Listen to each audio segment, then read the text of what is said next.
Thank you सबका join करने के लिए। मैं Ashwini Jindal on behalf of chartered accountant association and voice of CA आप सबका स्वागत करता हूं।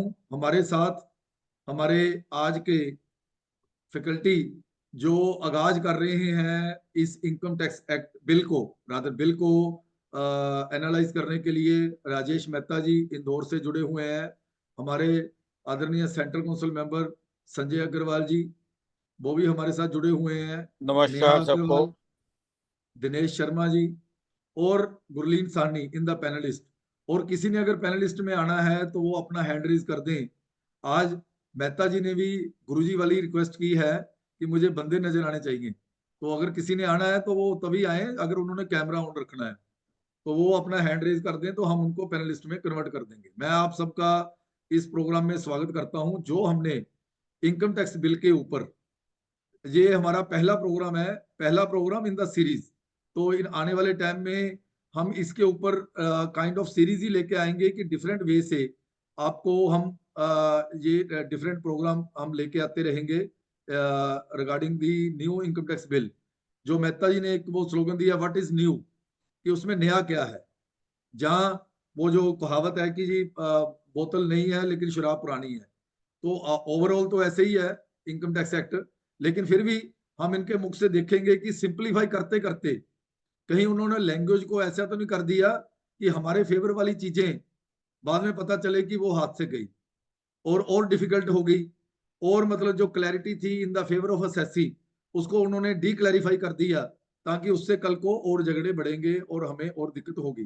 तो इन चीजों को हम देखेंगे और संजय जी को भी रिक्वेस्ट करेंगे कि जैसे वो काउंसिल में है कि वो सब चीजों को फिर गवर्नमेंट को आगे प्रेजेंट करेंगे, ताकि उसमें जो बिल में अगर कोई खामियां कमियां, जहां अमेंडमेंट अगर हम चाहते थे पुराने एक्ट में कि 15 बीबी सेक्शन है, वो प्रोविजन वो बड़ी खतरनाक प्रोविजन है कि उसको खत्म करें, एटलीस्ट वो नए एक्ट में उसको ना लेके आए या डिफरेंट वे से लेके आए।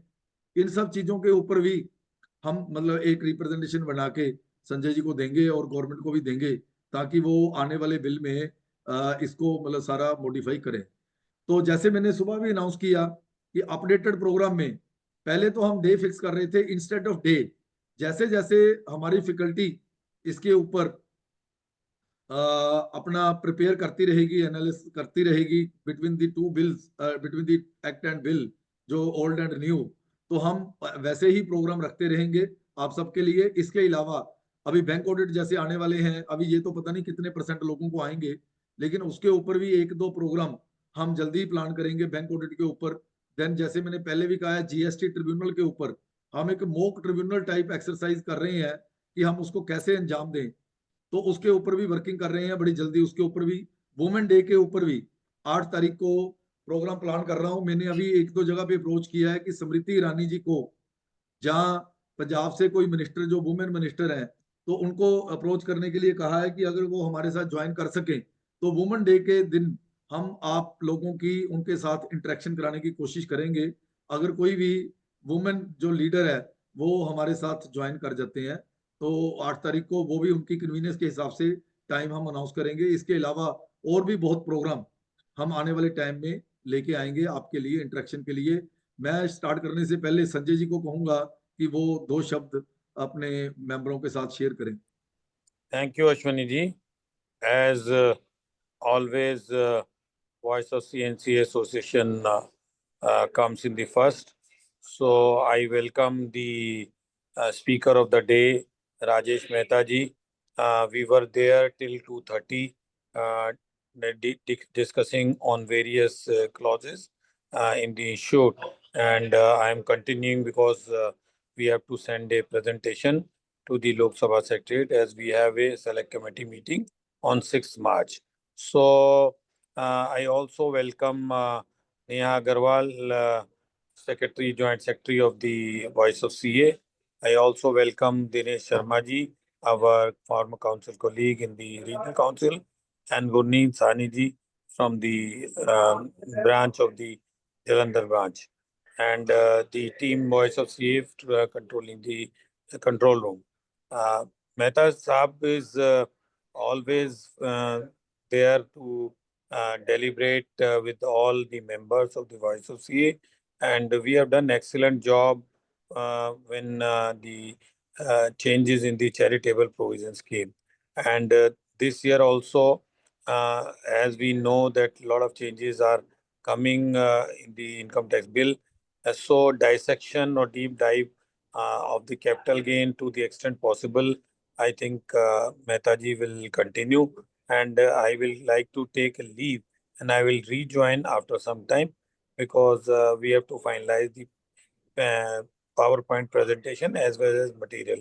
So राजेश भाई, आपके हाथ में है, और Yes. योगेश रांका जी को भी, बांका जी को भी welcome for joining.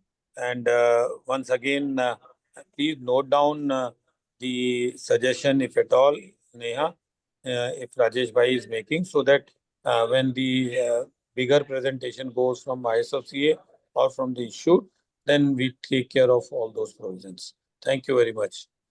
Thank you, Sanjay ji. Thank you, Jugesh Manka ji, for joining from Odisha, Bhubaneswar, and Raman Seth ji from Chandigarh, and all the members. अब संख्या भी भर के काफी हो गई है, तो मैं आप सबका एक बार फिर से स्वागत करता हूं। मैं नेहा को रिक्वेस्ट करूंगा कि वो आज का जो टॉपिक है, जैसे हमने कहा कि सीरीज वाई में आज हम कैपिटल गेन कवर करने जा रहे हैं कि what is new in the capital gain जो नए बिल में प्रपोज्ड है। तो मैं रिक्वेस्ट करूंगा नेहा से कि नेहा जी हमारे राजेश मेहता जी जो आज के हमारे फैकल्टी हैं उनको इंट्रोड्यूस कराएं, then we will proceed for the program. Thank you. Rajesh sir की एक खासियत है, आप उनको कभी भी फोन करो कोई भी टेढ़ी मेढ़ी क्वेरी पूछने के लिए, he always makes an effort to find the answer for you. I welcome you sir. I would quickly like to introduce him. He is a practicing CA at Indore since more than 30 years. He has held various positions at AIFTP. He is a renowned DT speaker across India on issues of TDS, TCS, capital gain, religious and charitable trust, ICDS, etc. at various branches of ICAI, Tax Bar Association, AIFTP, Business and Trade Associations, and online platforms. He played a key role in ICAI's technical guide publication on reports on religious and charitable trust audit under Income Tax Act. His articles and views on income tax provisions are frequently published in tax newsletters, magazines, and online tax forums. Awarded by the then Chief Minister of Rajasthan, Shri Haridev Joshi, and Governor of Rajasthan, Shri O.P. Mehra, on achieving rank in merit list of Rajasthan Higher Secondary Board examination in 1985, received awards at education and debate competitions, and awarded by the then Chief Minister of Rajasthan, Shri Shiv Charan Mathur. His achievements are beyond par. We are very lucky at Voice of CA to have you time and again.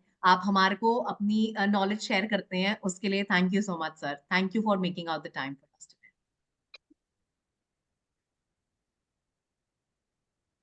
Rajesh sir, over to Yes. You. Over to Rajesh sir. Sir, Okay. हाँ जी. Thank you, CA Neha Agarwal ji, respected Central Council member CA Sanjay Agarwal ji, CA Ashwini Jindal ji, Raman Seth ji, Yogesh Banka ji, Dinesh Sharma ji, and all the respected professional colleagues of today's webinar on the issues in new income tax bill regarding the capital gain provisions. So, dear friends, there are some of the changes in the new income tax bill regarding capital gain provisions, and most of the earlier provisions are as it is there in the new income tax bill, but section numbering has been changed, proviso has been incorporated by way of a subsection or by way of a table or in the schedule. But notwithstanding word was at so many places, so this word has been replaced by the word irrespective, and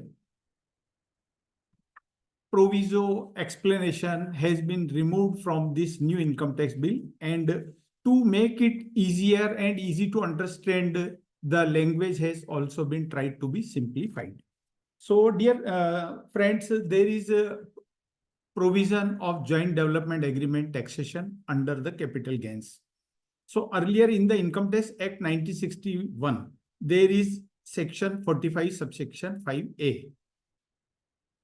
So this section is applicable to the joint development agreement whenever any landowner enters into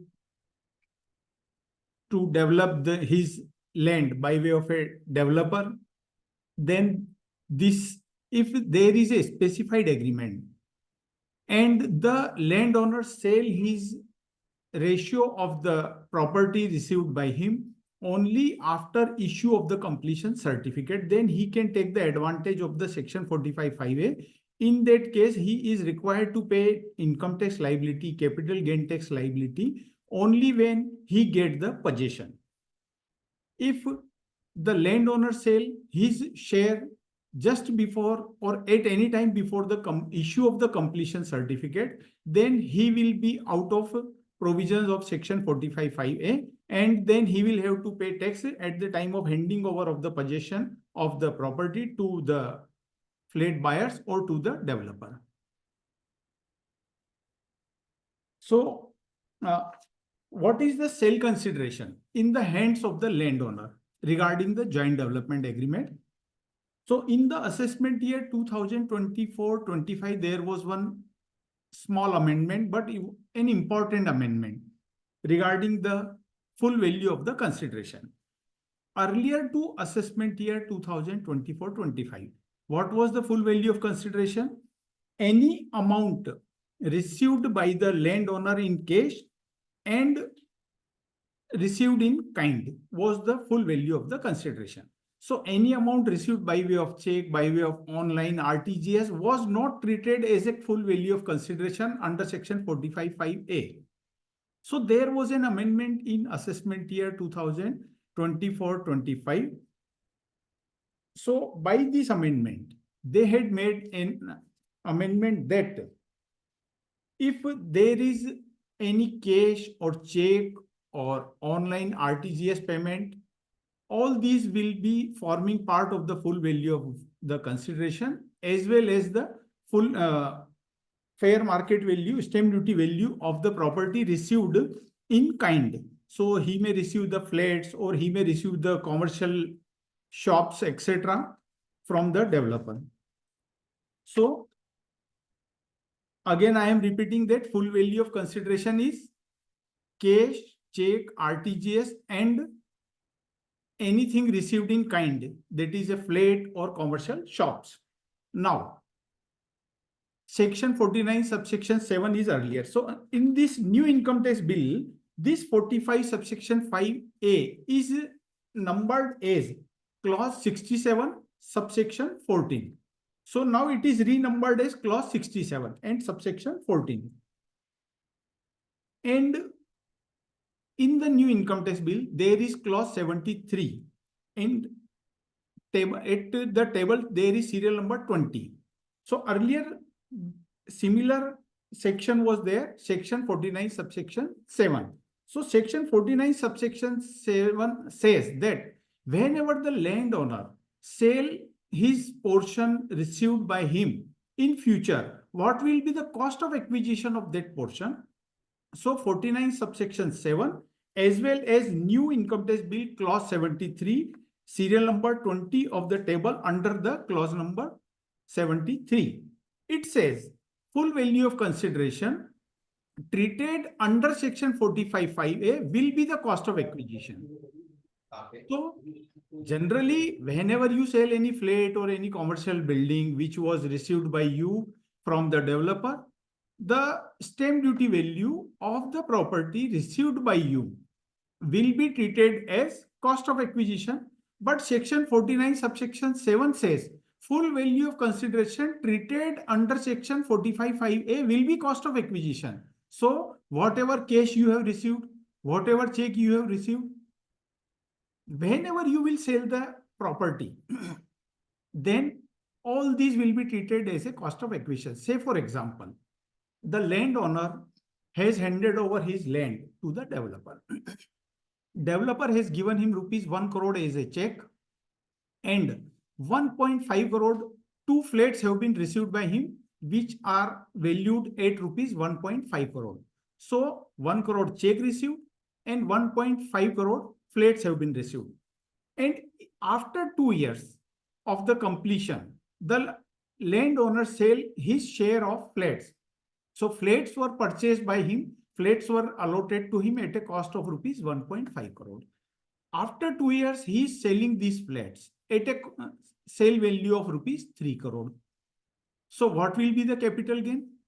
3 crore minus 1.5 crore equal to 1.5 crore. But as per section 49 subsection 7 or as per new clause 73 serial number 20 of that table under the clause 73 of the new income tax bill, only profit will be there 50 lakh rupees, because full value of consideration will be the fair market value of the flat as increased by the amount received by way of check or RTGS. So this is the anomaly in the new income tax bill also, because whenever you sell any property, any cash received was already taxed by you and you are enjoying that money. That is not investment. That is not your capital asset. You have invested the money in your FDR or lying cash in hand with you. So that cannot be cost of capital asset. But as per section 49 subsection 7, there is some error. So this new income tax bill also needs to be rectified. Otherwise, this error will create some litigation in future, because government may come out with any retrospective amendment to delete this amount received by way of check or RTGS or cash. And in the section 45(5)(a), cash word is also mentioned there. But as we all know that as per section 269 SS, anyone who is selling any immobile property cannot receive cash of rupees 20,000 or more.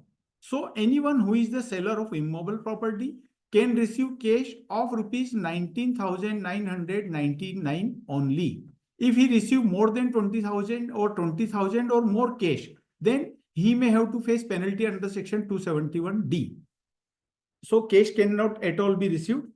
And this is the anomaly in this 49(7) and clause 73. So I think this will be removed whenever our suggestions go to the government. Then another amendment in this new income tax bill is there. Definition of agriculture income has been amended. In this definition, one major amendment is there. They have mentioned that what will be the agriculture income? As per earlier Income Tax Act provision, section 2 clause 1 capital A defines the agriculture income. And new clause 2 subsection 5 of this new income tax bill defines the agriculture income. So one new subclause has been added under this new income tax bill, which is very important and may create some litigation in future also, which says, and many of the farmers may oppose this. So government will certainly take note of this error, I think. In this new definition of the agriculture income under clause 2 subsection 5 or subclause 5, it is mentioned that income arising from transfer of land, which is urban agriculture land, that will be treated as the agriculture income. So any of the which is the rural agriculture land, urban land is already liable for capital gain tax. Urban land which is beyond the certain municipal which is situated within the certain municipal limits and which is situated within certain limits, and the population is beyond or more than some certain figure like 10,000, 1 lakh or 10 lakh. But any of the land which is beyond certain limit, that is called the rural agricultural land. So whenever we sell the agricultural land, there is no column in the income tax return. There is no requirement to show that sale of agricultural land in the income tax return forms. And it is even out of purview of the exempted income. It is not a capital asset. So its sale proceeds is not required to be shown anywhere in the income tax return, anywhere in the tax calculation. So there is an amendment in this new income tax bill which says that as per section 2 subsection 5, the definition of capital asset will definition of agriculture income will include sale price income received from transfer of land, which is rural agriculture land, which is situated within certain beyond a certain municipal limit. So that is called the rural agriculture land. So if, say for example, any person who is a farmer selling his rural agricultural land for rupees 5 crore. It is not liable for capital gain tax. But as per this new definition of agriculture income, this 5 crore will be treated for the purpose of rate purposes. So his slab rate may increase due to this 5 crore only in the year in which he sell the property. So in my opinion, it should be treated as an exempted income under the new clause 11 of the income tax bill 2025. So this amendment, in my opinion, needs to be brought into the new income tax bill. Then there is a provision in the present Income Tax Act, Section 48, Clause 2, and similar new clause in the new income tax bill is there, Clause 72, Subsection 3, Clause A. So under this 72(3)(a) in the new income tax bill, there is a provision that if any of the person has incurred any interest for the purpose of his any immobile property which has not been claimed as deduction under Section 24 or any other section of under Chapter 6A, like under Section 80EA. So if home loan interest or any interest on house property has not been claimed as exemption under 24 or Chapter 6A of the similar thing is there in the new income tax bill, that amount which has not been claimed as deduction will be treated as cost of acquisition when you are selling that property. So as per this Section 48 Clause 2, you must keep in mind that any unutilized, unclaimed interest incurred on any house property, whether it is commercial, whether it is residential, whether it is self-occupied or let out, unclaimed interest, because you can claim interest only up to the rental income if the property is let out. And if you are opting for 115 BSE, then home loan interest deduction is not allowed. So such home loan interest you can add to the cost of the property as per the provisions of Section 48 Clause 2 or new clause 72 subclause 3. Then Section 50C. 50C has always been a issue of litigation in income tax. Since when it has been introduced, every year there is litigation regarding Section 50C. However, under this new income tax bill also, there is no such major amendment regarding 50C. So I think litigation will go on because under the new income tax bill, this is at clause 78. Earlier it was Section 50C. So there are some judgment of ITAT Jaipur, ITAT Delhi, which says, ITAT says that if any of the person has sold any immobile property, say any person has sold a plot of rupees 1 crore, stamp duty value is 1.5 crore, but transaction value check only received of rupees 1 crore. So whenever the person will, the individual or HUF has purchased another residential house of rupees 1 crore. At the time of assessment, the assessing officer will treat the sale consideration as rupees 1.5 crore because he will apply the Section 50C. But the buyer will say, the landowner who has purchased the another house, he will say that I have only rupees 1 crore in my hand, so I cannot invest more than 1 crore. So I will not pay any tax on 50 lakh because I have not received any money. How I can invest? And I do not want to take any loan also. So there is a dispute, but there is judgment of ITAT Jaipur in the case of Gyanchand Batra. In that judgment, ITAT Jaipur has stated that if any and there is judgment of ITAT Delhi in the case of Sunil Miglani. In these cases, ITAT has told that if there does not remain any net consideration after investing in the new property, then Section 50C will not come into play because Section 50C says that for the purpose of Section 48. So in these judgments, ITAT had told that Section 48 comes into play only when there is any remaining capital gain. If the whole of the sale consideration has been invested in purchase of the new residential property, then there is no capital gain remaining under Section 54F. So section 48 will not come into play. In these cases, section 50C will not be applicable. And another thing, and there is one more important thing, there is whether the section 50C is applicable to the leasehold property. Say, for example, in Indore, there is Indore Development Authority. In Jalandhar, I think there would be Jalandhar Development Authority. In Ludhiana, there will be Ludhiana Development Authority. Every city has its own development authority constituted by the state government. So always the development authorities give the plots to the landowners on 30 years lease. So Bombay High Court held that in the case of CIT versus Greenfield Hotels, Bombay High Court held that section 50C is not applicable to the leasehold property. Because they told section 50C says that any land or building, section 50C nowhere use the word right in land or building. So leasehold property is not the freehold property, is not the land or building. It is the right in land or building. You are having lease right only. You do not have any freehold right. So Bombay High Court in case of CIT versus Greenfield Hotel have held that it is only the leasehold right. So section 50C will not be applicable to the leasehold property. But similarly, there is ITT judgment of Mumbai in case of Hitex Products Private Limited, Atulji Puranik and ACIT versus Everest India Limited, Mumbai Tribunal. But there is a contrary judgment of Rajasthan High Court.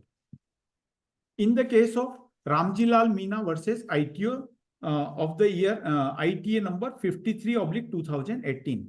In that judgment, Mehta जी एक minute, वो रोहित जी भी आ गए हैं हमारे साथ. इनका भी idea था कि हम चैप्टर वाइज करें. रोहित कपूर जी और केश सोनी जी भी हमारे साथ लुधियाना से. रोहित कपूर जी अमृतसर से. He is also expert in the income tax, rather handling very big cases of the income tax.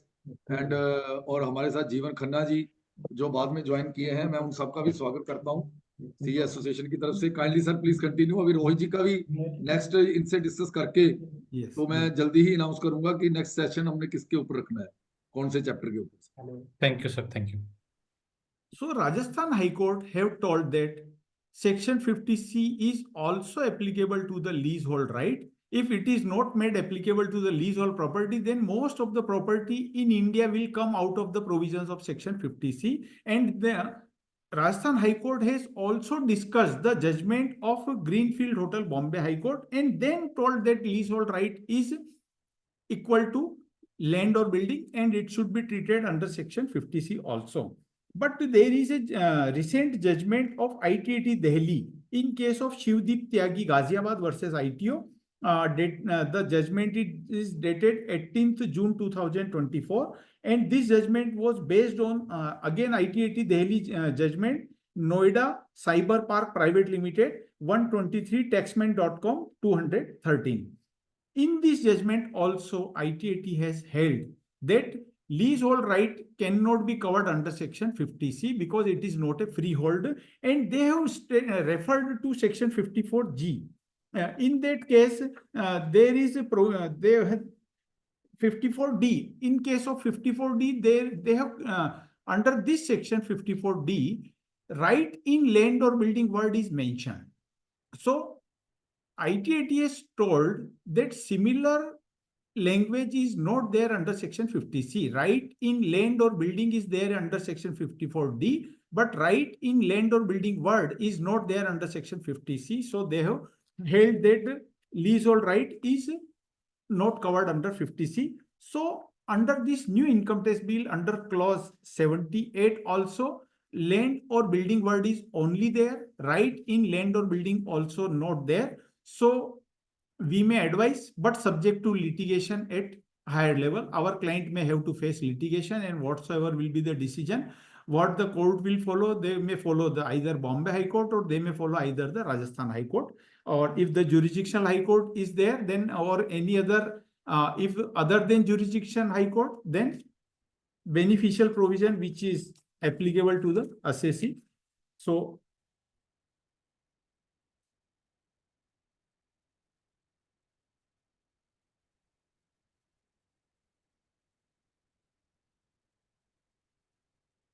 Then another very commonly used section in our capital gain is the section 54.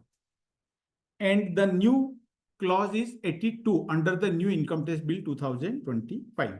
So 82, there is no much changes. Same thing is redrafted here. Only the language has been made some simpler, and all the things which were there under section 54 has been incorporated in the new clause 82 of the new income tax bill 2025. Because you will find here under this new clause, they have also mentioned that proof of deposit of capital gain account scheme has to be furnished along with the return of income. So earlier in the section 54, 54F, 54B, there was provision that if the capital gain amount is not utilized up to the due date of filing of the return of income, then such amount has to be deposited in the capital gain account to claim the exemption under section 54, 54B or 54F, and has to be utilized within a period of 2 years or 3 years as the case may be. So earlier there was a wording in those section 54, 54F that capital gain account proof has to be submitted along with the return. Similar language has been used in the new clause 82. So in my opinion, nowadays, we do not attach any such proof in the IT return, because IT return are always annexureless. No annexure is there, no attachment is there, neither any proof of any investment or any deduction exemption is required to be made. But in the return of income, there is a column under which account you have deposited the money. Capital gain account, account number has to be mentioned, in which bank you have opened the account, and how much amount you have deposited in the capital gain account, that has to be mentioned in the return of income. So the language needs to be rectified under clause 82 or other clauses wherever capital gain account word has been used by them. Then some of the case laws which are prevailing regarding section 54, 54 EC, 50C and 54F, those case laws I think will continue to be applicable to the new provisions also, because there is no much major changes under this 54, 54F or 54B or 54 EC. So say for example, if any of the person has sold a residential house, he has received amount of rupees 2 crore and he has capital gain of rupees 1 crore out of this sale value of rupees 2 crore. So 1 crore capital gain, he has invested a whole 2 crore in purchase of the gold. And for getting exemption under the old section 54 or new section, new clause 82 of the new income tax bill, the assessee has taken a home loan from bank of rupees 1 crore. He has invested this 1 crore in the new property, and he has claimed exemption under clause 82 of new income tax bill or section 54 of the old income tax act. So assessing officer told that since you have not invested the sale value in purchase of the new property, you have purchased the new property out of the loan, and you have purchased the gold ornament out of the actual sale value. So you will not be allowed the exemption under section 54 or under the new section, new clause 82 of the new income tax bill. So whether the assessing officer is right? No. There are some judgment. There is judgment of Kayasa Srinivas in Hyderabad ITAT, Kapil Singh Agrawal, Delhi ITAT, Sumti Gatpudi, Hyderabad Tribunal. In these cases, ITAT has held that any of the money whatsoever has been invested in purchase of the new residential house, the intention of the law is only to invest the money in purchase of the house. From where you have arranged this money, out of the home loan or the loan from your relative, whatsoever source is there, that is not to be, it is not required to be seen. Then under section 54, there were some amendments during last 2 years. One amendment was there from the Finance Act 2019, that if any of the assessee has capital gain of rupees 2 crore, then he can purchase 2 houses. Otherwise, normally under section 54, only 1 house can be purchased to claim the exemption under section 54. But if the capital gain is not more than rupees 2 crore, then only up to the capital gain of rupees 2 crore, he can purchase two house during his lifetime. This two house relaxation is not available except once in lifetime. Then another amendment from the assessment year 2024-25 was that if the capital gain is more than 10 crore, then excess amount will be ignored for the purpose of section 54 exemption. Say for example, the assessee has capital gain of rupees 12 crore. He has invested rupees 12 crore capital gain in purchase of the new property. So he will be allowed exemption of rupees 10 crore only even if he has invested rupees 12 crore in purchase of the new residential house. Because from assessment year 2024-25, they have told under section 54, and similar provision is continuing under this clause 82 of the new income tax bill, that amount in excess of rupees 10 crore will be ignored. It means on the 2 crore, the assessee is compulsorily required to pay the capital gain tax at the rate of 12.5%.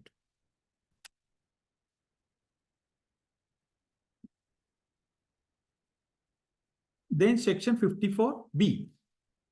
Any individual and HUF having capital gain from sale of the agricultural land. So similar provision regarding as per the 54B is there in the new income tax bill. Clause 83 is there in the new income tax bill. And section 54EC. So similar provision under the new income tax bill is clause 85 in the new income tax bill. So section 54EC is applicable only in case of the capital gain arising from land or building. If any of the capital gain is arising out of a long-term sale of the shares or long-term capital gain arising out of sale of gold ornaments, etc., then 54EC cannot be availed. 54EC is applicable only in case of the sale of land, capital gain arising out of sale of land or building or both. Similar provision under clause 85. And again here one question may come because land or building word is there. So if anyone is selling the rights in leasehold property, whether he can claim exemption under section 54EC? In my opinion, he can claim if he has shown it as his immobile property, but that may be subject to litigation because here the word mentioned is only land or building. So this litigation, this ambiguity, I would advise the government that they should come out with the amendment that right in land or building word is also mentioned here under section 54EC. So any person selling the leasehold property can also avail the exemption of section 54EC without any litigation. Otherwise, he may have to face litigation. Then under section 54EC, 6 calendar month, clear calendar month must be allowed to the assessee. Say for example, the assessee has sold the land or building on 15th February 2025. So 6 months expire on 15th August. But as per judgment of ITAT Kolkata in the case of Kartik Chandra Mandal, ITA number 322/Kolkata/2018. In this judgment, ITAT has held that there should be available clear 6 months. So up to 31st August, the assessee can purchase the bonds under for the purpose of claiming exemption under section 54EC. And one thing to be noted under this new income tax bill, the options available for investment are not there, that will be notified by the CBDT. So earlier in the section 54EC, certain bonds were mentioned, NHAI, REC bonds were mentioned under 54EC, but under the new income tax bill, reference to NHAI bond or REC bonds has been done away, has been removed, and they have told that we will notify the certain bonds for the purpose of section 54EC. Then section 54F. Similar provision under the new income tax bill is under the clause 86 of the new income tax bill, equal to section similar to section 54F.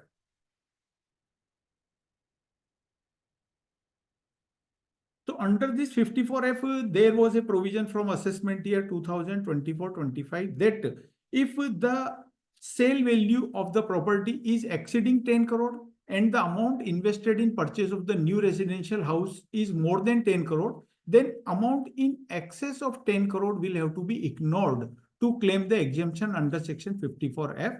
It means exemption only up to 10 crore will be allowed under section 54F by way of investment in new residential house. So similar provision is there in the new income tax bill also under this clause 86 of the new income tax bill. Then whether under section 54F, construction can be commenced before sale of the old property. Say for example, the assessee has sold the property in the month of December 2024 and he had started the construction of another residential house in the year January 2023. The construction of the property was completed in the month of April 2025. So assessing officer told that whatsoever amount has been invested before sale of the old house means you have sold the property in December 24. So you have received the money in December 24 or thereafter. So whatsoever amount you have invested before December 24, that will not qualify for exemption under section 54F. But there are some judgments in favor of the assessee.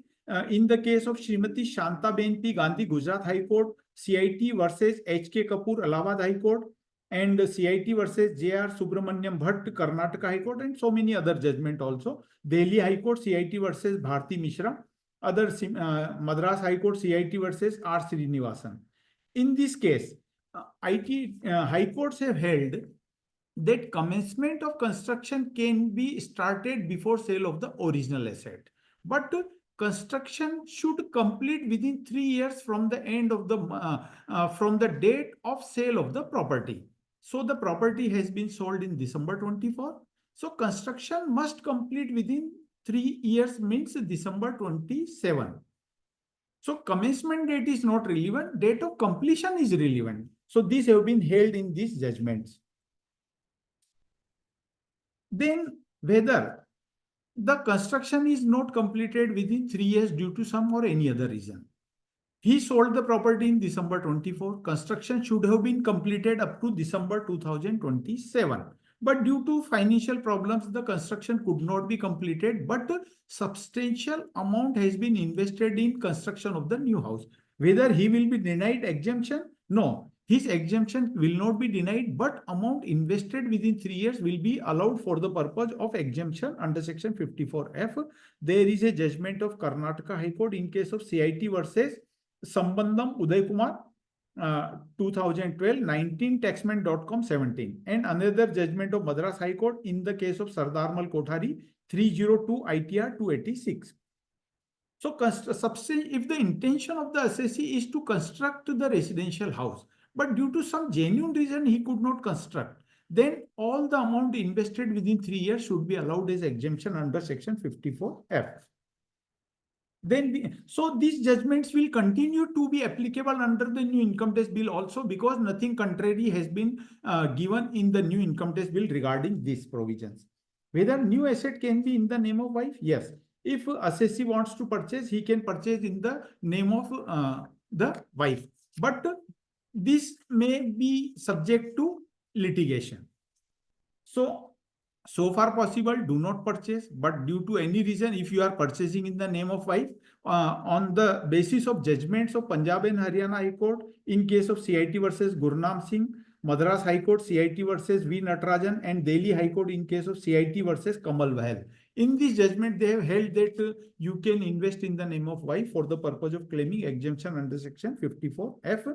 And this may be claimed similarly under clause 86 of the new income tax bill. But what will happen?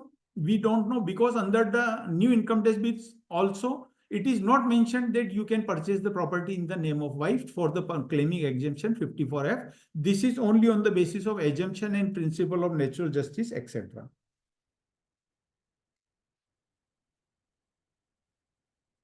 Then capital gain account scheme. So capital gain account scheme provision are also continuing under this new income tax bill. Under this capital gain account scheme, the assessee has to open the capital gain account within the due date of filing of ITR, that is 139 subsection 1 due date. Under this new income tax bill, due date is mentioned under section 263 of the income tax bill.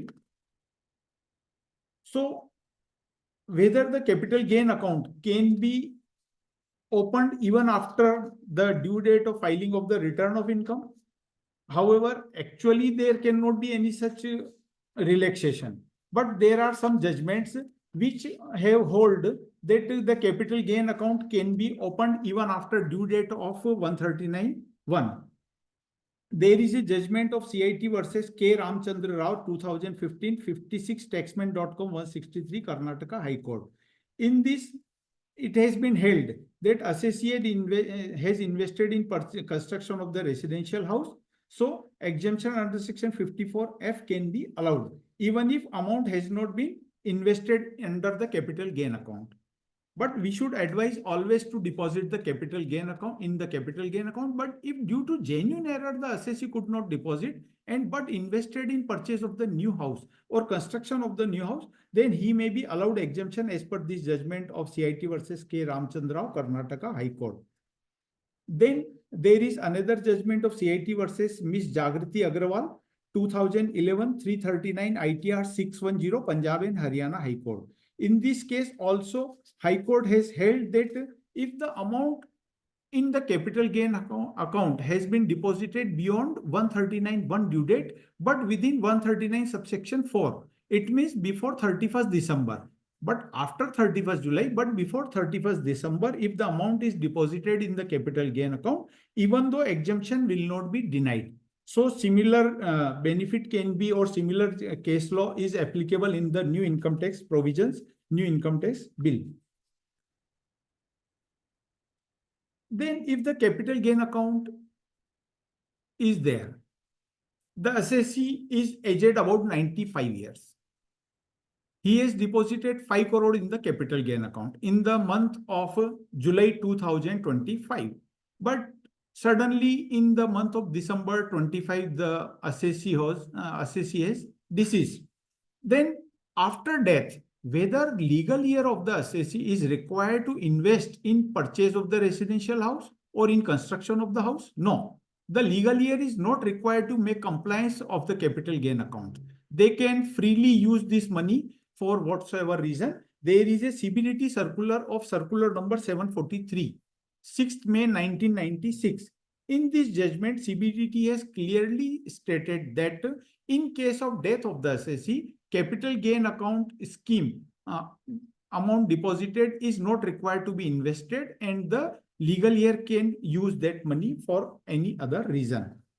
So similar, this judgment, this circular will again continue to be applicable under the new income tax bill also, because in the new income tax bill, they have mentioned that all the earlier circular, all the earlier notification will continue to be applicable unless otherwise stated, unless anything otherwise is stated in the new income tax bill. All the old circular will continue to be applicable to the new provisions of the new income tax bill. If the capital gain account amount has not been utilized within 3 years, say for example, the assessee had deposited money in July 2025. He could not utilize that money even up to July 2028. So within 3 years from the sale of the property, he could not utilize. Then when the period of 3 years expire, in that year, that amount will be treated as long-term capital gain. Say for example, he has deposited capital gain of rupees 1 crore. Under section 54, but within 3 years he could not purchase or construct any new house. Then in financial year 2028-29, in that ITR, this amount will be treated as long-term capital gain, and this 1 crore will be liable for tax at the rate of 12.5%. Then provisions regarding section 112, 112 and 111A tax rate of long-term and short-term capital gain. Similar provision are there in the new income tax bill. Section 112 is similar to new clause 197 in the new income tax bill. So any individual and HUF if he wish to opt for indexation, he may opt for indexation in the new income tax bill also. If there is lower rate of tax even after applying the index cost. If there is higher tax, then he may opt for lower tax at the rate of 12.5% without indexation. Then section 112A, amount on sale of STT paid securities, etc. Then he will be required to pay tax at the rate of 12.5% over and above the amount of rupees 1.25 lakh. So because 1.25 lakh is the basic exemption, this is new clause 198 of the new income tax bill also. Then section 111A, short-term capital gain tax on sale of STT paid or equity oriented funds, etc. So 20% tax is there. Similar provision is there under the new income tax bill under clause 196 of the income tax bill. Then what is the capital asset? So whenever we start the calculation of capital gains, first of all, the asset should be capital asset. If the asset is not a capital asset, then it will be out of purview of the provisions of capital gains. So any personal use car, it is not a capital asset. So earlier in the Income Tax Act, there is section 2 clause 14, which define capital asset. Under the new income tax bill, the definition of capital asset is given under section 2 under clause 2 subclause 22. So similar provision is there. Personal use car is still also not a capital asset. Rural agricultural land which is situated beyond certain municipal limits, then it is also out of purview of the capital asset. If the agricultural land is situated within certain municipal limits and population is more than 10,000, 1 lakh or 10 lakh, then it will be treated as a urban agricultural land and it will be treated as a capital asset. So if any of the person has sold the rural agricultural land more than the less than the stamp duty value. Say, for example, the stamp duty value of the rural agricultural land situated beyond certain municipal limit is 5 crore. But the farmer has sold the rural agricultural land for rupees 3 crore only. So stamp duty value for the purpose of 50C is 5 crore. But since it is a rural agricultural land, it is not a capital asset. So section 50C will not be applicable. Section 50C is applicable only on the capital asset. So the farmer can sell the rural agricultural land and without attracting provisions of section 50C. So similar provisions are there under this new income tax bill also. So there is nothing to worry about for this issue. And similarly, if the farmer purchases or anyone purchases the rural agricultural land as at less than stamp duty value, say for example, stamp duty value is 5 crore. The land has been purchased for rupees 3 crore only. So if it is urban agricultural land, then as per section 56 subsection 2 clause 10, it will be liable for income from other sources. 2 crore will be treated as deemed income because it is purchased at less than stamp duty value. But if it is the rural agricultural land, then as per section 56 subsection 2 clause 10, it is not liable for section 56, so it will be out of purview of the capital gain tax income from other sources. So similar provision is there in the new income tax bill also.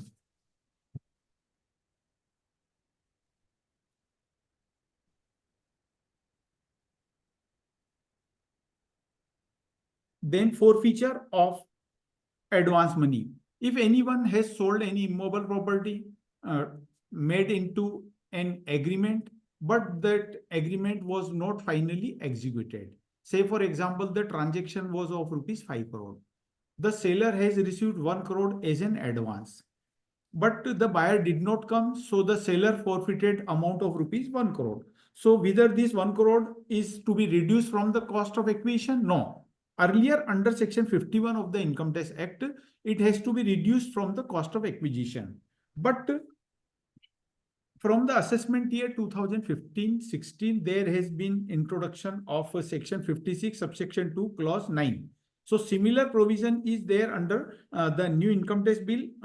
In this provision, it has been stated that if any of the amount has been forfeited towards sale of any immobile property, that amount will be treated as a income of the assessee under section 56 subsection 2 clause 9. So similar provision is there under the new income tax bill under the head income from other sources. But if the person has sold the rural agricultural land and he has forfeited the amount towards rural agricultural land, then whether this forfeited amount towards the rural agricultural land will be treated as income from other source? No, because rural agricultural land is a capital asset, is not a capital asset.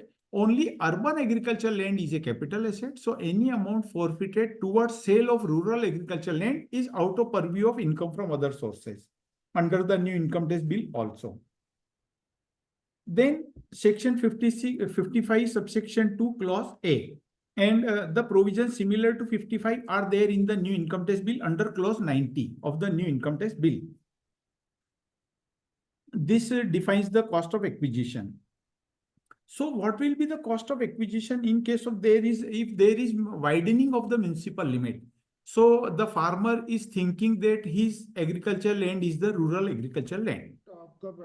Say for example, in the Jalandhar, the land of the farmer is situated beyond 8 kilometer from the end of the municipal limit. It is situated at the 9th kilometer. But due to widening of the municipal limit, that rural agricultural land became the urban agricultural land. So in the year 2024, this became the urban agricultural land. So now it is liable for capital gain tax. So whether the sale value will be treated as full taxable? No. The date on which this rural agricultural land became the urban agricultural land, the amount of capital gain before the conversion of this rural land to the urban land will be exempted. There is judgment of Punjab and Haryana High Court in case of Sardar Hoshnak Singh, and there is judgment of CIT versus Gurcharan Singh, Punjab and Haryana High Court, 292 ITR 387 Punjab and Haryana. In these cases, they have told that any amount which has arisen as a capital gain or gain before conversion of this asset to the capital asset, any amount arisen before that will be exempted, and any capital gain arisen after conversion of this capital asset will be only liable for capital gains. Sir ये Punjab Haryana high court की ही है सिर्फ? हाँ sir, यही judgement क्योंकि इससे तो जितनी अर्बनाइजेशन है सभी लैंड ही मतलब अल्टीमेटली तो रूरल लैंड ही कन्वर्ट हुई है ना उसमें. But these high court judgment are there, so I have referred it. I think otherwise there would be some more judgments also on this issue of other high courts also, and this can be inferred from this that in the year 2018, the earlier to 2018, sale of equity shares which have borne the security transaction tax were exempted from capital gain under section 10 clause 38. So they have held that you will be allowed grandfathering. So any gain arisen before 2018 was exempted. So similar grandfathering we can apply here. So now law is also in our favor. So there is no such major amendment in the new income tax bill also. So in any such case, if the asset was earlier not a capital asset, but due to any force of law, the asset has become capital asset, we can go for grandfathering, and we may have to face either some ITAT or High Court also. Possessory right. Possessory right of any property was out of purview of the income tax earlier to assessment year 2024-25.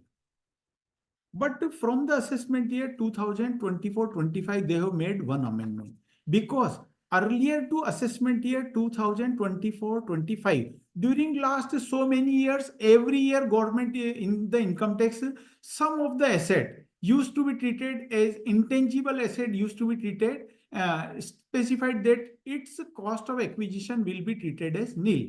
So in the 1995, tenancy right was exempt out of purview of the income tax because cost of acquisition was not specified in the section 55.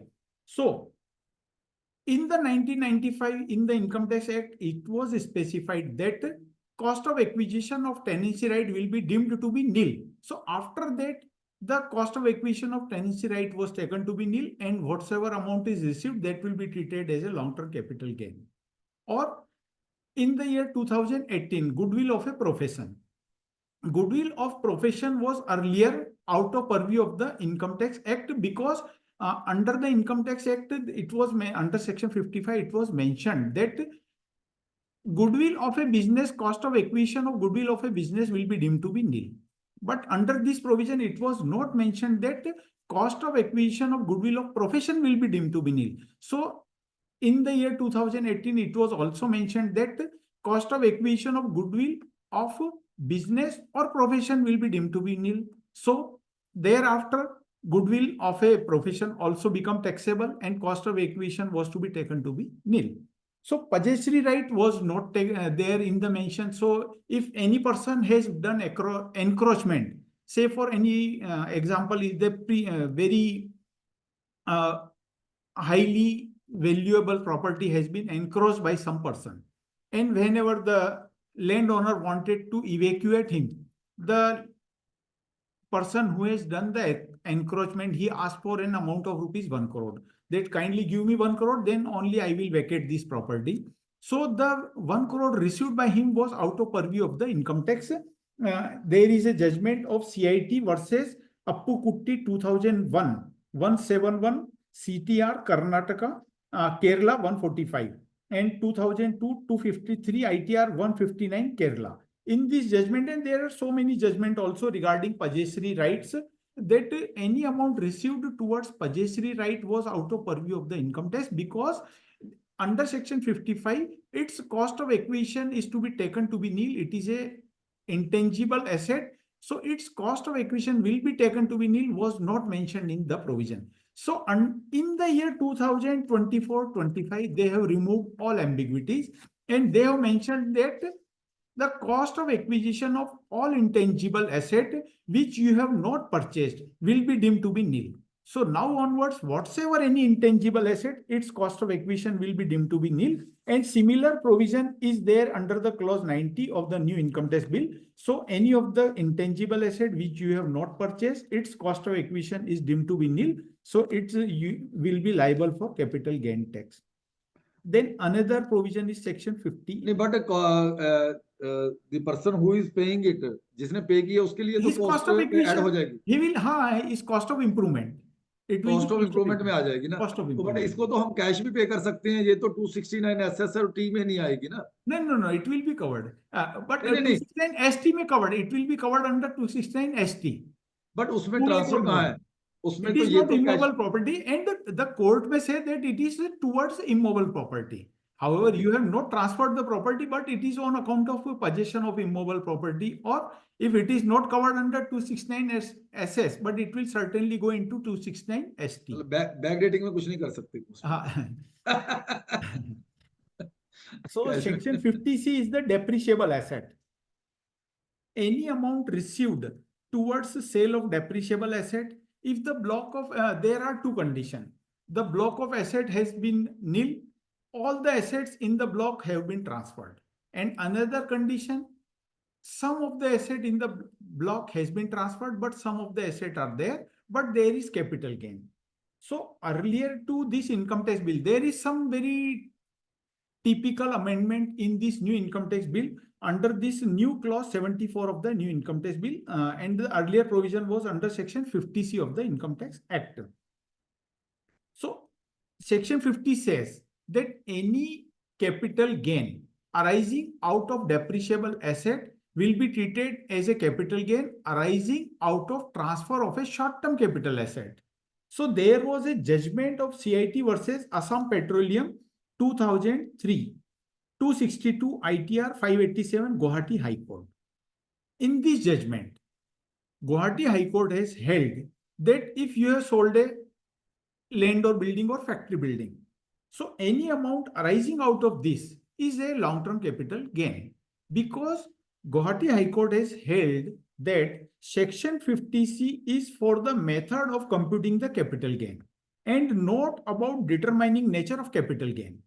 So section 50 nowhere says that gain arising from depreciable asset shall be treated as a short-term capital gain, because under the present provision of section 50, even if the asset in block are nil, all the asset in the block are sold, or some of the asset in the block are sold, but there is capital gain under section 50. So section 50 says that capital gain arising out of short-term capital asset will be treated as a capital gain.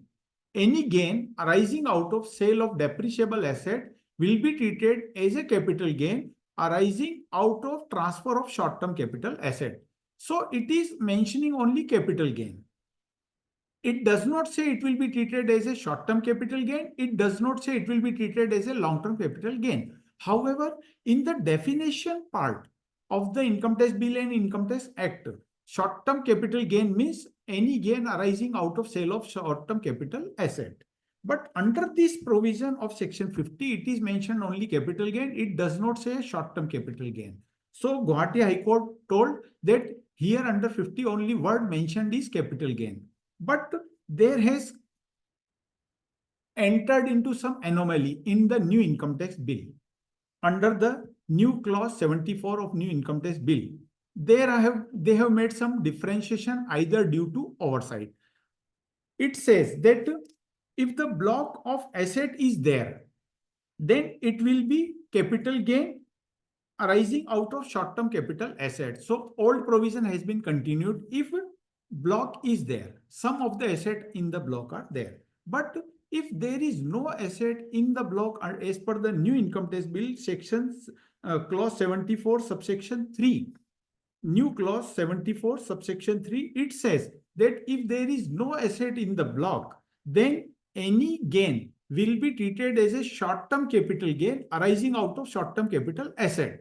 So under the, you will see under section 74 subsection 2 and 74 subsection 3. 74 subsection 2 says it will be capital gain out of short-term capital asset. Whereas 74.3 says it will be short-term capital gain out of short-term capital asset. So the judgment of Guwahati High Court, I think, will not be applicable if any of the block is not there. If block is there, Guwahati High Court judgment will be applicable under the new clause 74 of the income tax bill.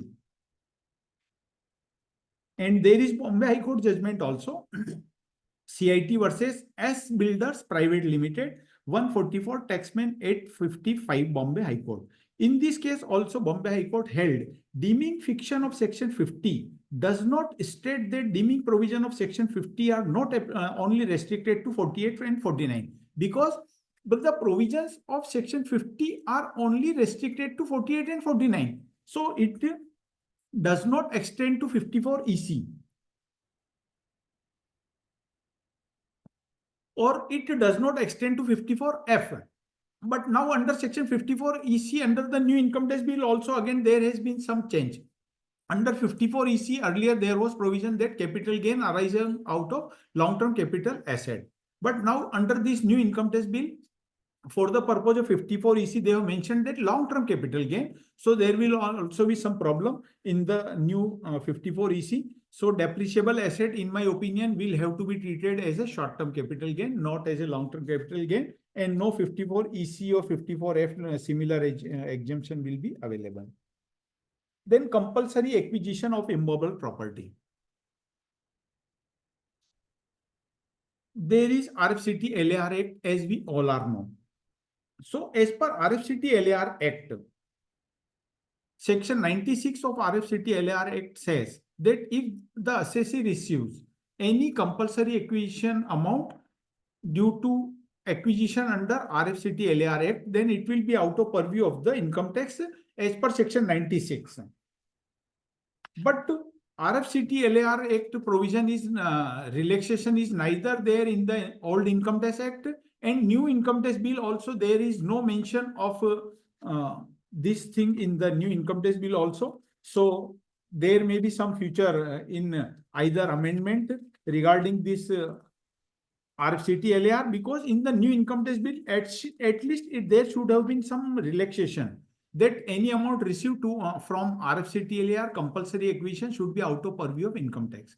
But it should be under included this, in the exemption, exempt income also, sir. yes, It it should should be be, included in the exempt income. yes, it should be in the covered in the exempted income, but under Income Tax Act there is no provision. But I think this should be suggestion from your yes, side we to can give institute. suggestions so that there will be no any anomaly or no litigation. Because under 194LA, there is a reference of CBDT circular that as per this CBDT circular, if compensation is under RFCTLAR, no TDS should be there. But they have not mentioned under any exempted provision that it should be exempt from income tax.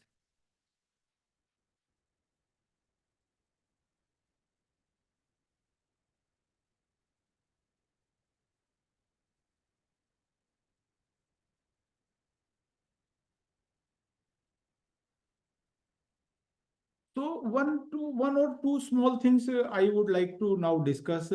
One thing, say under section 54F, there is a condition that the assessee should not own more than one residential house on the date of sale of the original asset, and he can purchase another residential house, but he should not own more than one residential house on the date of sale of the property.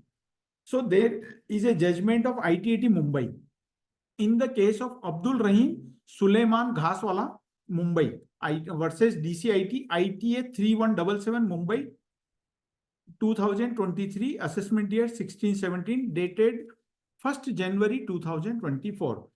And there is again one judgment of Madras High Court in case of Dr. P.K. Vasanti Rangrajan versus CIT 2012, 252 CTR 0336. In this judgment, they have told that assessee can own more than one residential house if it is in joint ownership. Say, for example, in this case, the assessee had 6 residential property. But all these 6 residential property were jointly co-owned by 6 brothers. So each one had only 1/6 right.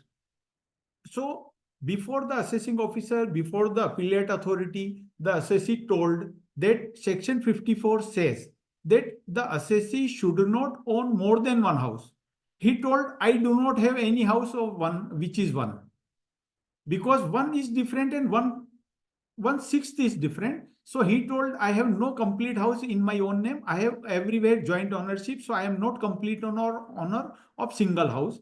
So High Court and the ITAT told that if the house property is joint ownership, then it will not be considered, it will not be treated as one house. So assessee can own more than one house if it is joint ownership. But this is judgment of High Court. This is not clearly mentioned in the law, and nothing is restricted in the new income tax bill also. So assessee can follow the judgment of High Court in subsequent year in the income tax bill also.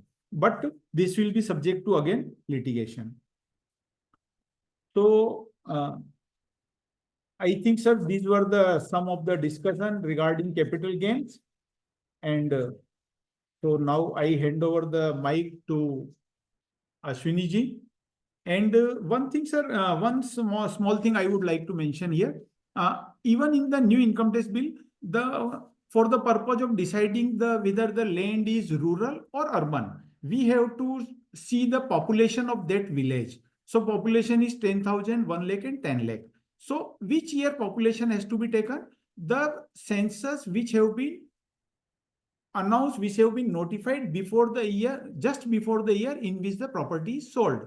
So say, for example, the property is sold in the financial year 2026-27. And if the population census has not been announced in financial year 2025-26, then population census of earlier notified census is only in the year 2011. So population census of 2011 will have to be taken even in the financial year 2026-27 in the new income tax bill. So now I hand over mic to Ashwini ji. हाँ जी sir, अगर कोई question है तो मतलब audience से हम पूछ सकते हैं. Yes sir. हाँ जी, प्लीज. नमस्कार सर. नमस्कार सर. ये सब बताइए. हाँ, मैंने क्वेश्चन टाइप करके भेजा है, बड़ा सिंपल सा है कि कैपिटल गेन टैक्स रेट 12.5% अगर हम अवेल करते हैं तो हमारा कॉस्ट ऑफ एक्विजिशन में indexation is not allowed, Yes, yes. And if we avail 20% then indexation is allowed. हाँ, इसी को आगे हम कोरिलेट करना चाहते हैं सेक्शन 54 के इन्वेस्टमेंट से या 54 ईसी के इन्वेस्टमेंट से। 54 में जो हम इन्वेस्टमेंट करेंगे, yes. the amount of capital gain to be invested has to be calculated after indexation or not, और आपको मतलब आप अब आप दोनों पर्पज से, विद इंडेक्सेशन विदाउट इंडेक्सेशन, दोनों से कैलकुलेट कर लीजिए। दोनों में आपका कितना exemption you wants to make वो भी आप देख लीजिए। उसके बाद जिस सिस्टम में आपको टैक्स कम लगता है, you can opt for that system. Okay for 54 EC as well as 54 as well as 54 हाँ, F। Yes, so both option you can opt, ये नए whichever में is भी प्रोविजन है beneficial ना you can Mehta opt, ji? and this is available only to the individual and HUF। Mehta जी, ये नए में भी तो प्रोविजन है ना? हाँ, नए मेहता में जी, प्रोविजन है ना सर। यस, ये मैंने बोला ना कि नए में भी this provision is there in the new also. Okay sir. Okay sir, thank you.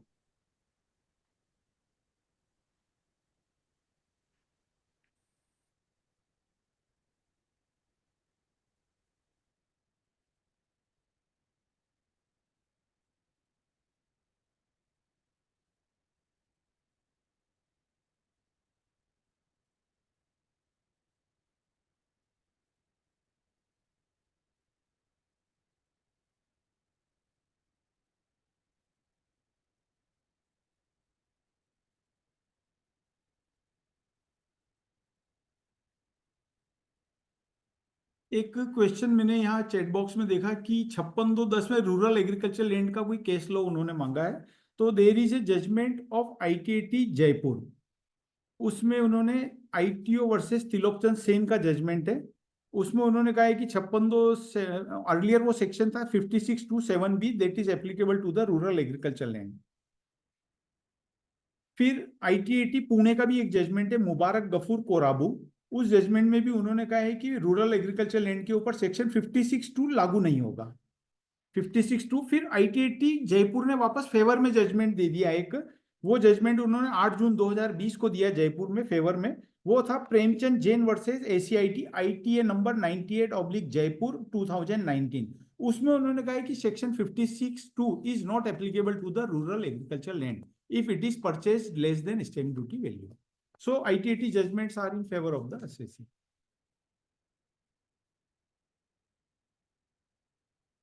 Because 56(2) में उन्होंने डेफिनेशन दी कैपिटल एसेट की, इमोबल प्रॉपर्टी। तो उन्होंने लिखा है कि the capital asset is following capital asset. तो फॉलोइंग कैपिटल एसेट में लिखा इमोबल प्रॉपर्टी, तो अगर वो कैपिटल एसेट है ही नहीं तो दैट इज आउट ऑफ 56(2).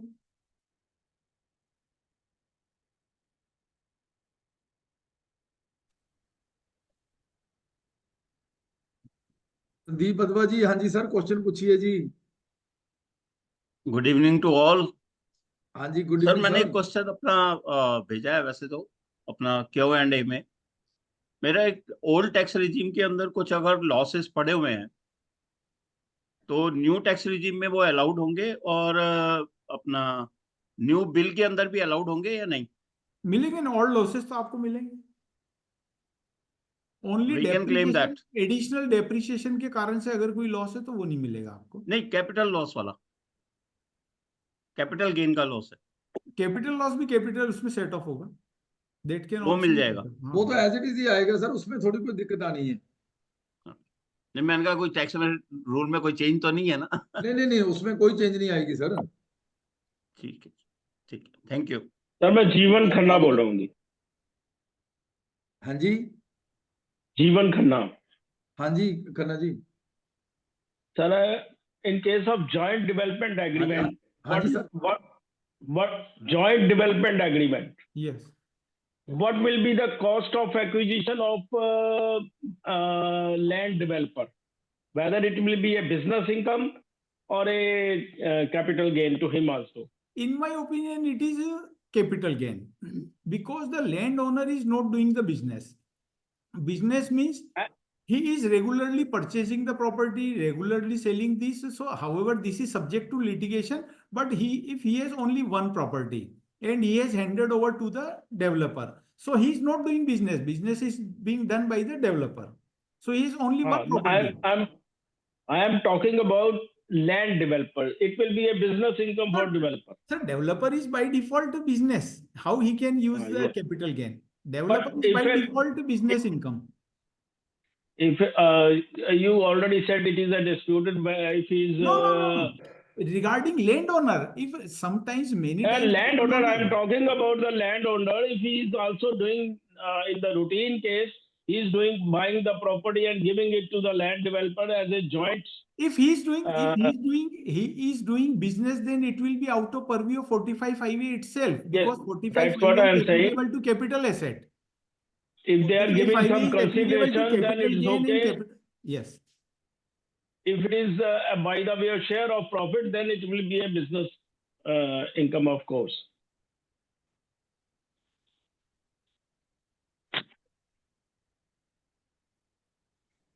हाँ जी सर, रोहित जी आप भी अपना बता दीजिए टाइम, आज ही अनाउंस सर, करते हैं या बाद में डिस्कस करें?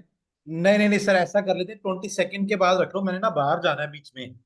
ठीक है जी। तो वो चैरिटेबल ट्रस्ट पे भी रख सकते हैं, किसी पे भी रख सकते हैं, कोई चलो दिक्कत नहीं, चैरिटेबल ट्रस्ट पे रख लेते हैं, तो ठीक है चैरिटेबल सर, ट्रस्ट पे ना 22 के बाद रख लेते हैं। Done sir. और सर बीच में मैं बस एक और बात सर से करना चाह रहा था, राजेश जी से। Yes. पहले क्या होता था सर, जो शेयर्स और जो LIC की पॉलिसीज, जिसमें 5 लाख और units of mutual fund 2,50,000, Yes. एक की इनकम जाती थी, टैक्सेबल होती थी, income from other sources, Other source. और एक की होती थी income from capital gains. Capital gain. Now under the amended provisions, उसमें क्या थोड़ा सा बताएंगे, दोनों में क्या आया, कोई डिफरेंस आया नहीं तो आया? उन्होंने केवल टेक्निकल एरर उस लॉ में रह गई थी कि उसको कैपिटल एसेट माना जाएगा, तो अब उन्होंने उसको क्लियर कह दिया कि now it will be treated as a capital asset.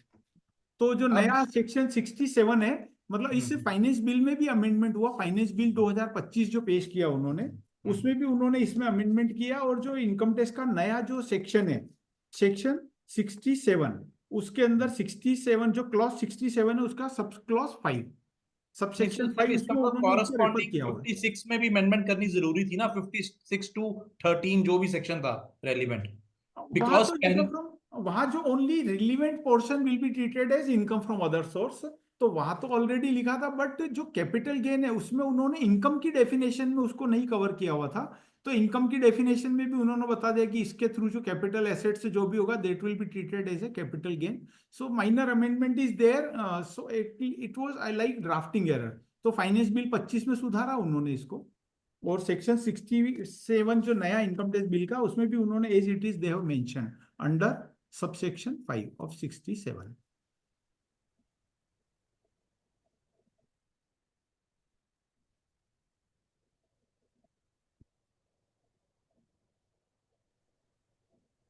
Sir एक क्वेश्चन आया है चैट बॉक्स में, if land purchased with joint name of brother, whole payment was made by one brother, assessment made in the name of brother who has not paid any amount by adding his share, whether he is correct? assessee के favour उसके EO की तरफ से कि whether EO is correct। Sir पहले तो we will have to see in the sale deed. Sale deed में देखना पड़ेगा कि अगर उसका नाम केवल नाम ही name lender, he is only the name lender, actual amount has been invested by the single person, तो फिर उसका कुछ भी नहीं, he is only the name lender, then he is not liable for any asset और capital gain, because honour वही होगा जिसने मनी इन्वेस्ट की है। लाइक मिलिट्री के अंदर होता है ना, मिलिट्री में कई सारे मिलिट्री में ये कंपलसरी होता है कि जब भी gents any person is purchasing the property, he is compulsorily required to add the name of his spouse, but spouse is generally not investing any money, so spouse will not be liable for capital gain also. Similarly here, if money is not invested, he is not liable for capital gain or so. तो मेरे ख्याल में sir हमारा first session काफी अच्छा रहा। जितने भी हमारे पैनलिस्ट हैं, जितने भी हमारे अटेंडी हैं, मैं सबका तहे दिल से I am thankful to all of them कि उन्होंने इतने बिग नंबर में हमें ज्वाइन किया और हमने इसका आगाज किया जो बिल वाइज है। हालांकि अभी मेंबरों का जैसे GST में लोग एकदम मतलब पैनिक हो गए थे कि पता नहीं क्या आ गया, क्योंकि वो नया एक्ट था, वो सर्विस टैक्स में और एक्साइज लॉ में और वैट में हमारे लोग प्रैक्टिस नहीं करते थे, इस वजह से GST all together new opportunity थी। इसमें अपॉर्चुनिटीज आएंगी बाई वे ऑफ कि जैसे सेक्शन बदल जाएंगे और नए जो, जैसे ही अपने ग्रीशु जी ने उस दिन बोला था कि जैसे नए जो हमारे मेंबर हैं वो नए सेक्शन पढ़ के आएंगे तो उनको जरा ज्यादा कॉन्फिडेंस रहेगा इसमें प्रैक्टिस करने के लिए। लेकिन जैसे मेहता जी ने आज बहुत चीजें बताई हैं जो उन्होंने अनोमलीज पुराने एक्ट में थी वो नए एक्ट में भी दूर नहीं की है। जहां जो अमेंडमेंटें हम हर बार उनको लिखते हैं कि ये होनी चाहिए, चाहे 115 बीबी की है या और क्लैरिफिकेशन है, तो सिर्फ लैंग्वेज।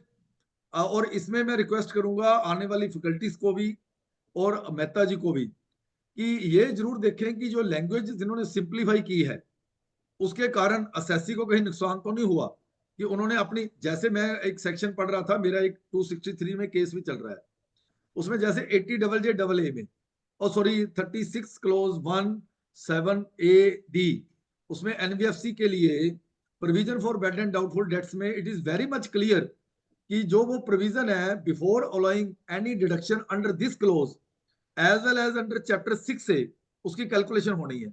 लेकिन ऑडिट टीम ने क्या किया, उसको लेस किए बिना कैलकुलेशन बना के 7 लाख का डिफरेंस निकाल दिया, 5-7 लाख का हमारे एसएससी के केस में। तो उसमें क्या है कि वो एक्ट में ही क्लियर है।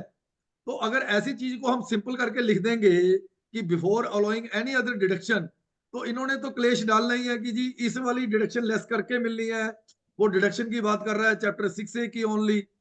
तो मतलब ये भी हमने एक कंपेयर करके सर जरूर देखना है कि लैंग्वेज इजी करने के चक्कर में कहीं नया पंगा तो नहीं डाल दिया एसएससी के फेवर में।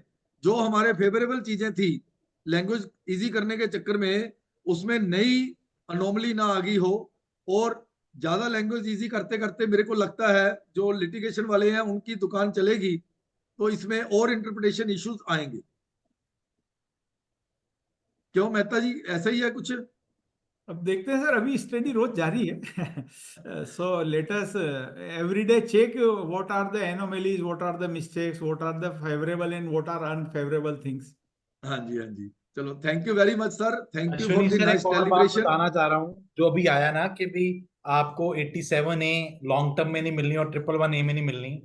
अब एसएससी क्या कर रहे हैं कि they are shifting to business income. जैसे ही बिजनेस में जाएंगे वो मिल 12 जाएगी, लाख तक है, यस 12 लाख की एग्जम्पशन आ जाएगी। जस्ट फॉर बिल्कुल। Sharing for the knowledge. But sir Rohit ji इसमें एक इशू और आ जाएगा, देखो ना, हाँ जैसे जो हमारे रूटीन वाले क्लाइंट F&O को काम करते हैं ना, तो हाँ। बीच में उन्होंने डे ट्रेडिंग कर ली, मान लो कोई शेयर होल्ड भी कर लिया 5 दिन, तो हम्म मैं तो ऑन ए सेफर साइड उनकी जो इनकम कैपिटल गेन्स उसमें आती है ना शीट में, हम्म उतनी अमाउंट को निकाल के शॉर्ट टर्म लॉन्ग टर्म में ले जाता हूँ। उसका कारण क्या है कि जो आपका 26AS और AIS है, AIS और TIS में वो शॉर्ट टर्म लॉन्ग टर्म में आती है। अगर आप हम्म शॉर्ट टर्म लॉन्ग टर्म में कुछ भी नहीं दिखाओगे तो हम्म उससे होगा क्या कि वो आपकी ना उधर से नोटिस आ जाएगा कि जी आपने इनकम नहीं दिखाई। आपने तो दिखा दी बिजनेस इनकम में, लेकिन हम्म। बिजनेस इनकम कहीं मैप नहीं होती चलो सर, AIS में। आपको एक और टिप देता हूँ, बेचने से पहले उसको हाँ जी, ऑफलाइन खरीद दो। हाँ जी, ऐसे ही ऑफलाइन बेचोगे, ऑनलाइन ना बेचो डीमैट में। हाँ जी। ऑफलाइन ट्रांसफर करा दो किसी मेंबर के अकाउंट में अपने। ठीक है जी, वो आप 111A से बाहर आ जाएंगे, 112A से बाहर आ जाएंगे बेचने से पहले। फिर आपकी वो क्या हो जाएगी, वो लॉन्ग टर्म स्पेशल रेट में नहीं जाएगी। These are the various tools which I am talking about कि जिससे हम 87 एक जो 87 वाला है उसका बेनिफिट 12 लाख का एंजॉय कर सकते हैं फॉर द नेक्स्ट ईयर। हाँ नेचुरली नेचुरली, मैं कहा वो इस वजह से लोग फंस जाते हैं ना, AIS में आई होती है हाँ तो उनका हाँ नोटिस आना ही आना है कि आपने दिखाई नहीं। हाँ हाँ। ठीक है सर, ठीक। Thank you very much sir, thank you, जी, we will meet again thanks very to, soon. Thank you. 8th को तो डेफिनेटली वी विल मीट, कि जैसे ही मेरा कोई प्रोग्राम फाइनल होता है इधर स्मृति ईरानी जी के साथ, जहां मैंने और एक पंजाब गवर्नमेंट में भी बोला है एक दो मिनिस्ट्री लेवल पे कि जो वुमेन डे पे कोई हमें मिनिस्टर मिल सके तो हम उनके साथ इंटरेक्शन करवाएंगे अपने मेंबर वुमेन मेंबर्स की, रादर सभी मेंबरों की, वुमेन मेंबर्स को we will make a panelist for the interaction. Thank you very much sir.